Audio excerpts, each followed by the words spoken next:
it's Kelly from the DIBY Club, and I am going to show you how you install a half placket onto a bodice. So I've got my two pieces here, and I'm using drastically different fabrics so that's easy for you to tell what's going on. So I've got my front bodice piece and my half placket piece. I also have pins, lots of pins, and for some people when you're just beginning it can be easier to use wash away wonder tape. There's many different brands of this, but it's just really nice because it is very thin and it's double-sided tape, so you can use this to just stick your placket together as you're sewing. It won't gum up your needles, and as soon as you wash it or put water on it, it will dissolve and disappear. So it's a really easy way to keep your placket nice and crisp while you are sewing it. So first things first, you're going to cut out your front bodice, and for this demonstrative purposes I have just I have the upper part of my bodice piece just so that it's easier to maneuver here. And then I have my half placket, and I've transferred my markings onto the back side of my placket. So the first thing you're going to do is locate the center line of your front bodice piece. What I like to do is fold it in half and press it. You can use an iron to press it, but that might be a little hard to come out later. Usually you can just give it a good finger press and then it will show up. So there we have it. You have that straight. Now that's important because that's going to determine how straight your placket turns out. So the first thing you're going to do is turn it over to the back side. And you're going to take your placket and you're going to find the wrong side. So the wrong side of your front bodice, the wrong side of your half placket. You are going to line this up at the very top, lining up this center line with the center line of your bodice. You're going to take your pins, and you're going to pin it all the way down the center, making sure that it's straight, that it's not bunching up anywhere, and that they're going to be out of the way while you're sewing. So I like to go vertically, you maybe like to go horizontally. Either way, all you're just wanting to do is get this straight. And you might even want to pin it. You're really beginning out. What can be helpful is to pin it somewhere around the outside so that the pins just aren't in your way. So this is what I like to do, and then you're going to take your sewing machine, and you're going to stitch along the dashed line all the way around this box.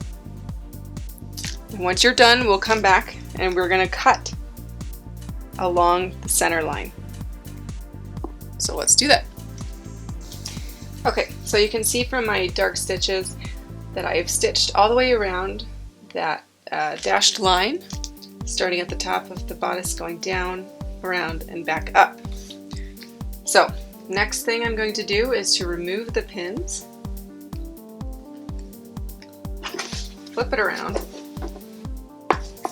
and I'm going to cut. I'm going to use my scissors to cut right along that line all the way down. And when I get to the bottom, I'm going to split and to form that little triangle at the bottom, and you're going to cut close enough to the stitches, as close as you can to the stitches without cutting through the stitches.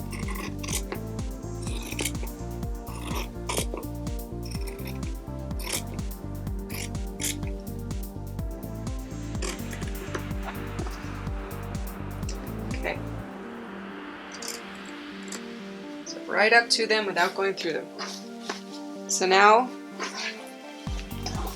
it's open. The next thing we're going to do is we're going to bring over our iron and our ironing mat. Move all my pins off of there.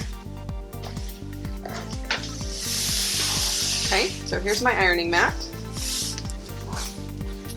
What I'm going to do is I'm going to press these seam allowances open. So I'm going to take my iron, I have it on steam setting, and you want to fold it right at that stitch line so that that gets hidden. You're just going to press all the way around until it's nice and crisp.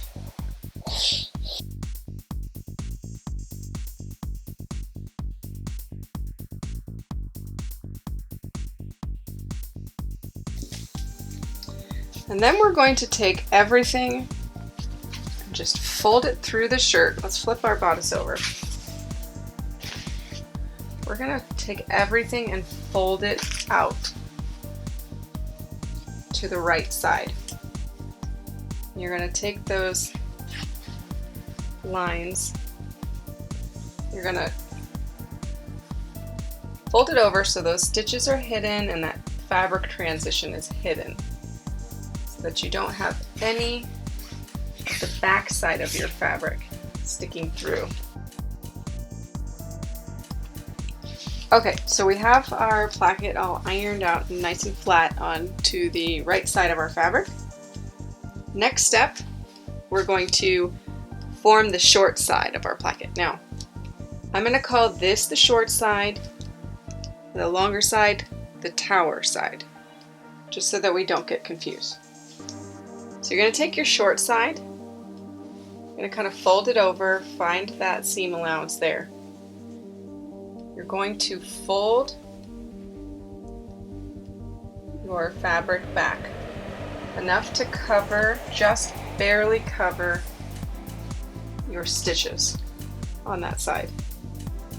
You're going to iron it all the way down.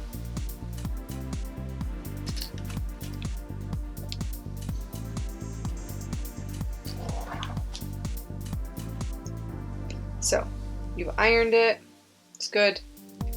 Keep it folded over like that. You're going to pull this side out of the way a little bit. You're going to find your pins. You're going to pin that in place all the way down. It's important that you cover those stitches of that seam allowance so that they don't show in your final placket. This side of the placket, short side, this is going to be the underside. So this is going to be the side with the buttons attached to it.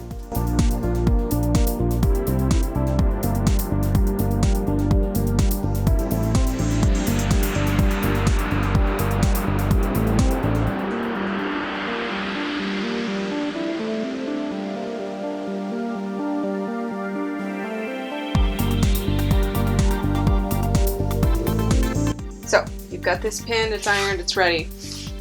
You're going to take it over to your sewing machine and you are going to stitch all the way down this edge, as close to the edge as you can, and then over at the bottom. Make sure you lock your stitches at both ends so that they do not come out. Now you can see I have stitched by this dark stitching area. I've stitched all the way down that side of my placket and over, and I've locked my stitches. That is secure. Now we're going to do the tower side of the placket. So for the tower side, you're going to flip this over. First thing you're going to do is to fold the bottom tower up and tuck it under that seam allowance too. So you fold it up just to match the length underneath, and maybe even give it actually a little tiny bit more length so that you make sure that you can cover it. And your bodice has a little wrinkle in it there, so I'm just gonna iron that out of the way really quick. Okay, so got this under there. You're going to tuck it there, fold it under, and then you're going to iron that in place. So that fold is not going anywhere. Okay. Then you're going to take this placket and you are going to fold it back. You're going to do it just enough to cover those stitches.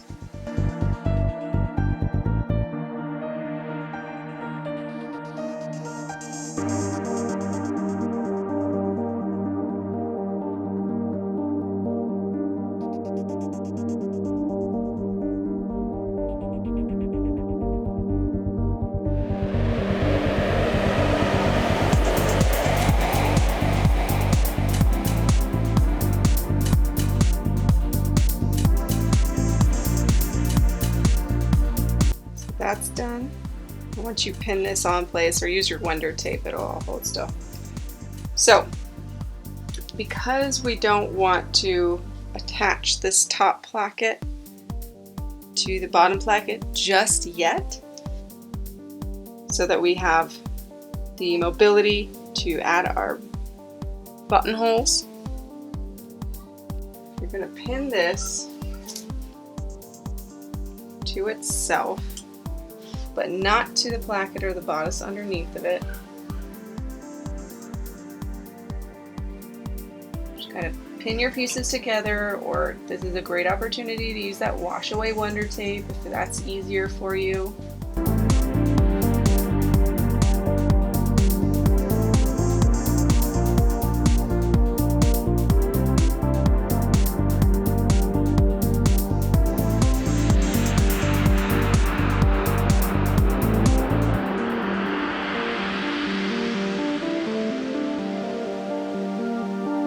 As you can see, I've now stitched all the way down that long side of my placket and over on the tower side.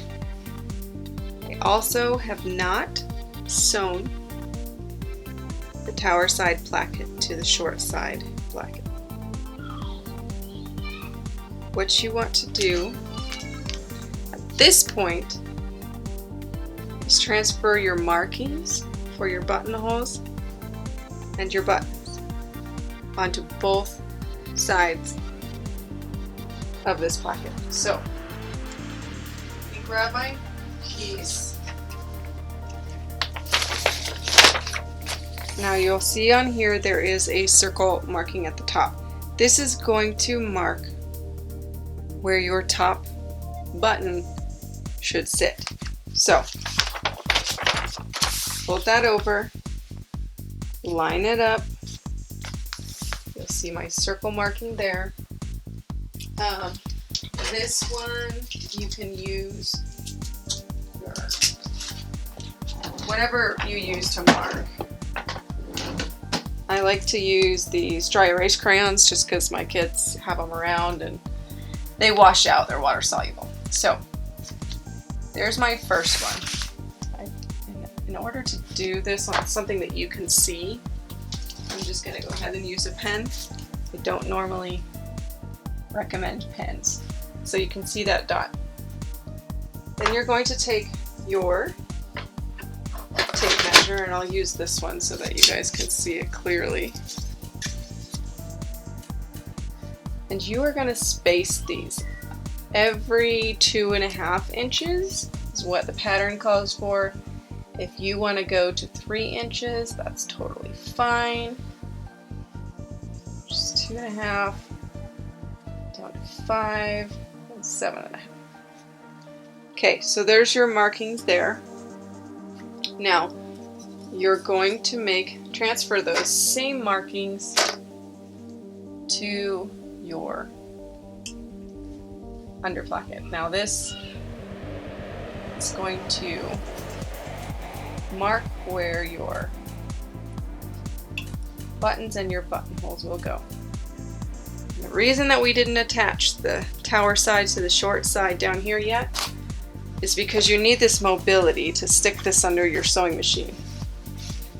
You know, if these were already sewn together at the bottom, it would be really kind of difficult to get to these bottom ones. So now I'm going to go ahead and I'm going to sew my buttonholes onto the tower side. to do your half placket, you're going to have to sew some buttonholes. Every machine is different. Mine is a little bit more automatic than others, but I thought I would take a second to show you how you do this on this machine. I have a Singer 9960. I love this thing. There's a lot of little automatic features, and it's still in like the $300 range price point, which is awesome. So if you're looking for a machine, I do recommend this one. It comes with a lot of automatic stuff and a lot of feet. This is your buttonhole foot. And what you're going to do is pick your buttons. I have a 1/2 inch button here. And to pick the size of your buttonhole, all you do is you stick your button in right here. And you clamp that down tight. And that's going to tell your foot how big to make your buttonholes. Then you're going to take that foot, attach it to your machine. You're going to select your buttonhole stitch.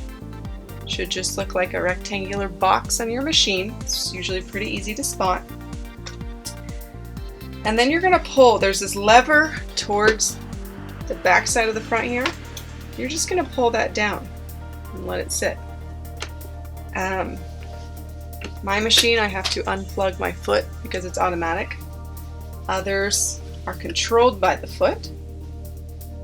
So then you're just going to, you've got your markings on here, and you know where the center of your button is going to hit, so you want to kind of gauge. Your needle is going to mark where the top of your buttonhole is, so you kind of just gotta guess a little bit here, gauge a little bit here where you put it. Get to know your machine. So when everything's in place, my button will turn green to start. If something is a little off kilter, it'll stay red and it won't let me press start. You can adjust the settings, the stitch length, the width, all that stuff of your buttonhole over on the dial here. I typically don't even mess with that because I don't need to. So you just put that under the foot and hit start. And then just kind of keep an eye on it, make sure that it's stitching straight. And then it just goes.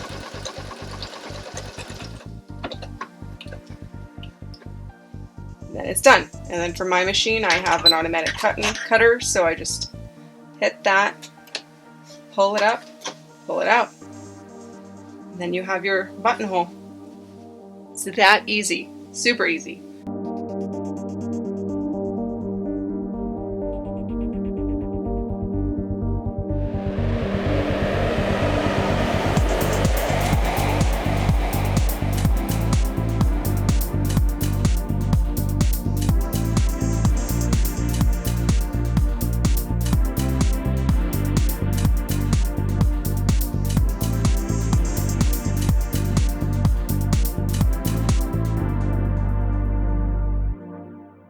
It's that easy. So moving over to the button side. Most machines also come with this little foot. That is a button attachment foot. So let's take our machine out of buttonhole mode and take that button back out of the buttonhole foot. Let's attach button foot, and then let's go to our machine and find our button setting. It's just going to be a circle with the 2 holes in the middle. If you have buttons that have 4 holes instead of 2, but your machine only has a 2-hole setting, you just do it twice. It's not a big deal at all.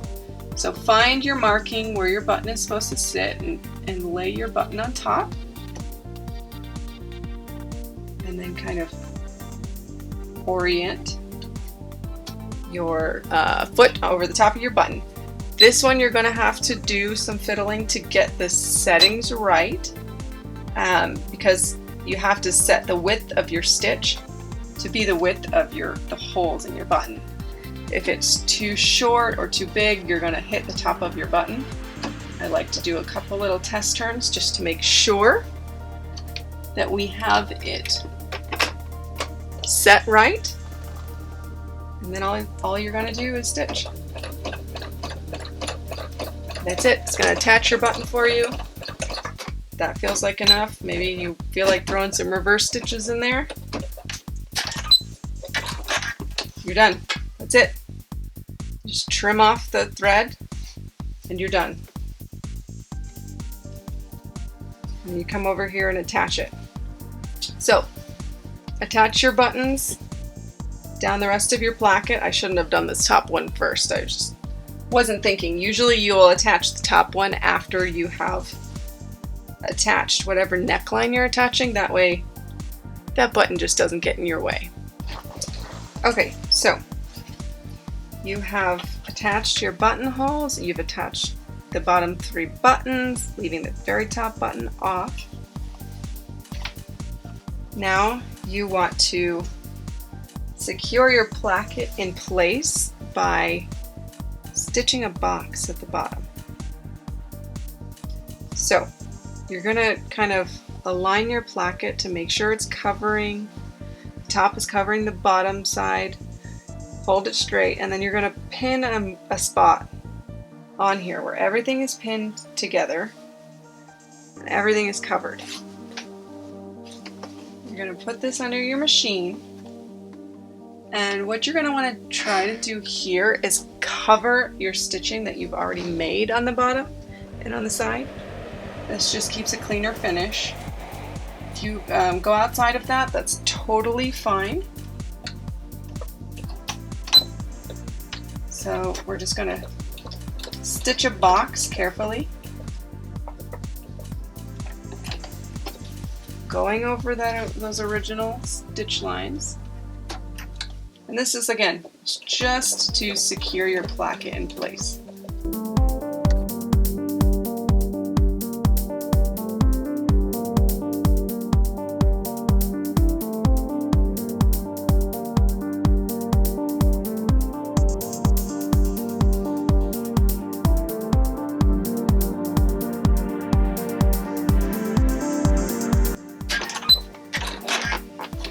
Okay, and there you have it. There's the box at the bottom. So the very last thing to do is just to use your seam ripper, cut open these buttonholes if you haven't already, just to test the alignment of everything. If you need to shift a button or two to meet your buttonhole, that's no big deal. So there you have it. There is your placket. As you can kind of see here, now you'll just move on to the next steps in the tutorial to complete your top.